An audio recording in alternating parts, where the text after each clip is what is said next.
Bismillahirrahmanirrahim. Assalamualaikum warahmatullahi wabarakatuh. Waalaikumsalam warahmatullahi wabarakatuh. Alhamdulillah, alhamdulillah wa kafa wa ala nabiyyil mustafa rasulillah amma ba'du.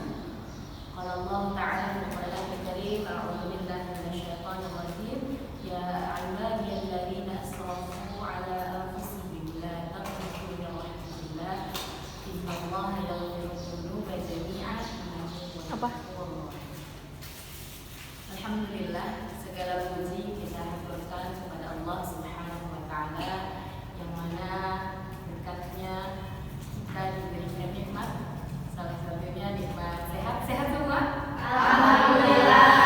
Nikmat iman, karena kalau kita nggak dikasih keimanan, mbak-mbak semua di sini nggak mau di jalan ke masjid buat dengerin ceramah saya.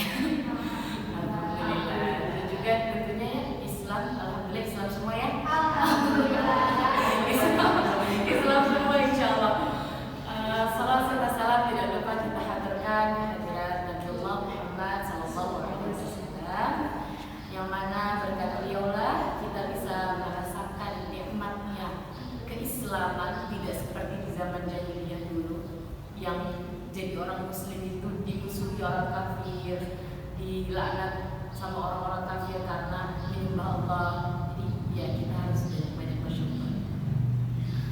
Perkenalkan dulu ya, sebelumnya saya Fadia Zahida, mahasiswi komunikasi dan penyiaran Islam UIN Lampung, yang pada sekarang ini akan menyampaikan ceramah mengenai taubat dan luasnya rahmat Allah. Tahu nggak sih rahmat Allah itu bentuknya kayak gimana? Benar nggak tahu? Rahmat Allah itu kelihatan sekali di depan mata kita. Rahmat Allah itu luas, banyak, dan yang paling harus kita tahu itu sebenarnya rahmat Allah adalah bentuk pengampunan Allah. Allah itu Rahman, Maha Pengasih. Allah itu Rahim, Maha Penyayang. Allah itu Ghafur, Maha Pengampun. Apapun yang kita lakukan, Allah maafkan. Padahal seperti yang sering kita dengar, manusia itu tempatnya apa? Tempatnya salah, tempatnya dosa, tempatnya berbuat segala lupa, khilaf gitu kan. Tapi Allah itu mengampuni, Allah itu Maha Pengampun. Dan itu adalah salah satu manifestasi daripada rahmatnya Allah. Nah, karena Allah ini Maha Pengampun, seringkali kita ini sebagai manusia lalai.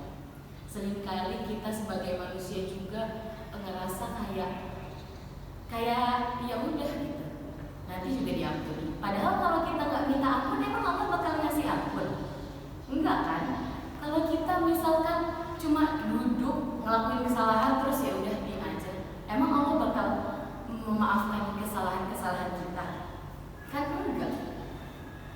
Kita maaf banget ya kalau ada yang pacaran, misal kita pacaran, misal kita terus berdua-duaan gitu kan sama pacar, kan pasti ya kalau pacaran ya. Terus setelah kita pacaran ya kita diem aja gitu, kita nggak minta ampun, kita padahal tahu kalau pacaran itu sesuatu yang dilarang sama Allah. Itu kan gimana cara Allah mengampuni kalau kita nggak minta ampun? Sedangkan yang tadi saya bilang, rahmat Allah itu luas, dan salah satu bentuknya adalah pengampunan Allah kepada kita dengan cara kita bertaubat. Cara kita taubat gimana sih? Susah apa enggak kira-kira kalau kita taubat? Tidak. Harusnya enggak ya. Karena cara kita taubat sama Allah itu cuma tinggal ucap Astaghfirullahaladzim, sesederhana itu. Tapi yang jadi kesalahannya, yang jadi pusat problematikanya itu adalah ketika kita sudah istighfar, kita ampun sama Allah, kita ulangi terus. Nabi Muhammad SAW yang ukurannya Allah pasti masukkan ke dalam surga, itu aja minta ampun sama Allah, istighfar sama Allah lebih dari 100 kali sehari. Lebih dari 100 kali yang ukurannya Nabi. Kita habis sholat apa nggak langsung megang HP, ya kan? Yang di sini habis sholat dikir dulu siapa? Ada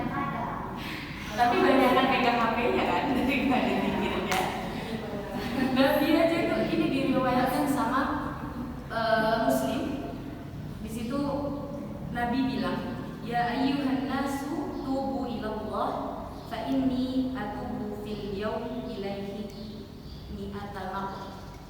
Wahai manusia, minta ampunlah sama Allah, karena sesungguhnya aku pun minta ampun sama Allah lebih dari 100 kali setiap hari. Jadi jangan takut gitu minta ampun sama Allah meskipun kita adalah pendosa yang hebat. Nah, ngomong-ngomong pendosa hebat ini, ada satu kisah di mana saat itu zaman Nabi Musa alaihissalam. Pada zaman itu Nabi Musa disampaikan wahyu oleh Allah langsung.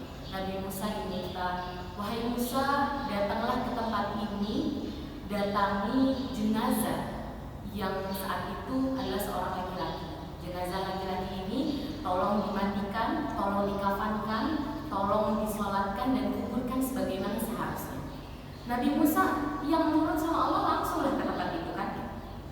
Nabi Musa ke tempat itu, kemudian Nabi Musa bertanya kepada warganya di mana laki-laki itu ditempatkan saat itu, karena kan belum dikuburkan. Kemudian warganya itu malah menjawab Nabi Musa, ngasih tahu Nabi Musa, jangan dikuburin, jangan diiniin, jangan diituin gitu, karena dia itu orang yang fasik, dia itu pendosa. Nabi Musa bingung, kenapa sih Allah minta aku membersihkan sedangkan dia itu orang yang seperti yang diceritakan warga-warga di desa saat itu. Kemudian ditanya sama Nabi Musa ke Allah langsung di saat itu ditanya, kata Allah, memang saat itu dia saat hidupnya adalah orang yang fasik, dia orang yang banyak sekali dosanya, tapi sebelum matinya dia tidak lupa minta ampun sama Allah. Ada beberapa hal yang membuat Allah mengampuni. Dia saat itu bilang sama Allah, kata-kata yang pertama adalah dia ini meminta maaf sama Allah karena tumbuh dan berada di lingkungan yang melakukan dosa sehingga dia terbawa hawa nafsu untuk melakukan dosa. Kemudian yang kedua, dia bilang juga sama Allah bahwasanya dia lebih suka bersama orang-orang yang soleh, tapi di saat itu lingkungannya tidak ada orang soleh. Dia suka bersama orang yang soleh, duduk bersama orang-orang yang soleh, berada di lingkungan orang soleh. Terus yang ketiga, dia juga bilang sama Allah bahwasanya ketika dia diberikan pilihan, dia harus menyelamatkan mana orang. Di saat itu ada dua pilihan, apakah di situ ada orang yang soleh dan orang yang fasik, dia pasti akan lebih memilih untuk menolong orang yang soleh itu, karena sesungguhnya dia lebih mencintai orang-orang yang soleh. Dan di riwayat yang lain ditambahkan juga bahwa dia bilang bahwa Nabi, Rasul, dan wali-wali Allah itu tentu akan lebih bahagia kalau Allah memberi ampunan kepada dia. Dan sedangkan setan itu akan lebih bersedih hati kalau Allah mengampuni dia. Jadi dia mau merayu Allah untuk memaafkan dia supaya Nabi dan wali-wali Allah itu lebih senang. Dari kisah itu kan bisa kita simpulkan, seorang pejudi, seorang pezina, pendosa hebat yang segitu sampai ada di kata dan ada di derajat orang-orang yang fasik, Allah pun ampuni, bahkan Allah muliakan saat matinya. Karena apa? Karena ia memohon ampun sama Allah. Saking luasnya rahmat Allah, saking besarnya maafnya Allah, jadi diampuni sama Allah. Kalau kata Allah, kalau kita melakukan kesalahan, Allah itu labar, Allah itu nggak peduli sama sekali. Allah itu nggak peduli kita mau melakukan kesalahan apapun selagi kita minta ampun. Ada di surah Al-Baqarah ayat 184 kalau salah. Isi ayatnya, A'udzubillahi minasyaitonirrajim, wa idza sa'alaka 'ibadi 'anni fa inni qarib. Dan ketika hamba meminta kepadaku, sesungguhnya aku itu dekat. Entah meminta bantuan untuk mencari rahmat Allah itu, entah meminta ampunan dari Allah, entah berdoa apapun itu dari Allah, insya Allah akan Allah kabulkan karena Allah dekat. Allah selalu ada di sekitar kita. Jadi jangan pernah takut untuk mencari rahmat Allah dan taubat sama Allah. Jadi jangan sampai kita ini ngerasa, ya Allah, aku ini loh kerjaannya pacaran terus, aku nih loh kerjaannya nonton yang gak baik, aku nih kerjaannya nontonin K-pop yang ternyata orang-orang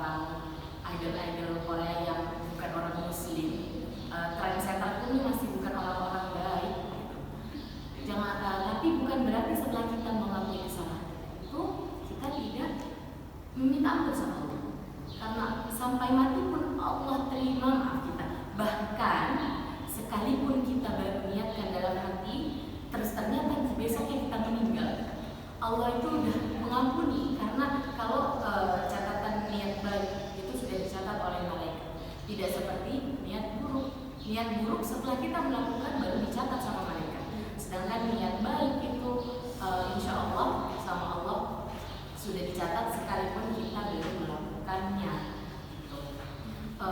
Terus teman-teman, cara taubat itu jangan karena cuma kita sesederhana istighfar minta ampun sama Allah, kita tidak pernah melakukan taubat yang sempurna atau taubatan nasuha.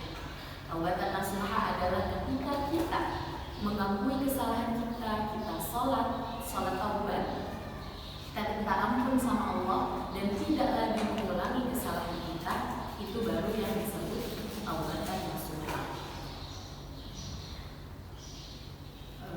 Terus juga kalau kita misalkan menginginkan kehidupan kita yang lebih baik adalah dengan cara bertaubat itu, insya Allah Allah akan kabulkan. Karena Allah ini maunya kita kita deketin Allah, kita rayu Allah. Sampai yang di ayat muqaddimah tadi, ya ibadilladzina asrafu, wahai hamba-hambaku yang melampaui batas. Udah segitu sampai melampaui batas, Allah masih panggil hambaku. Coba segitu sayangnya Allah sama kita, itu udah ngelakuin dosa banyak. Kita ya kalau dipikir-pikir hidup lebih dari 20 tahun ya dosanya banyak ya. Gak mungkin kan ya gak ada dosanya. Kita kan bukan malaikat. Itu masih dipanggil hambaku. Saking Allah sayang dan saking Allah tuh mau menerima apapun kesalahan kita kalau kita mau. Karena innallaha yaghfiru dzunuba jami'a, sesungguhnya Allah mengampuni segala kesalahan semuanya. Karena Dia adalah Ghafur, Maha Pengampun dan Pemaaf. Maka dari itu semoga kita senantiasa berpikir meminta ampun kepada Allah entah apa kesalahan yang kita lakukan setiap harinya, karena kita nggak bakal tahu kita meninggalnya kapan.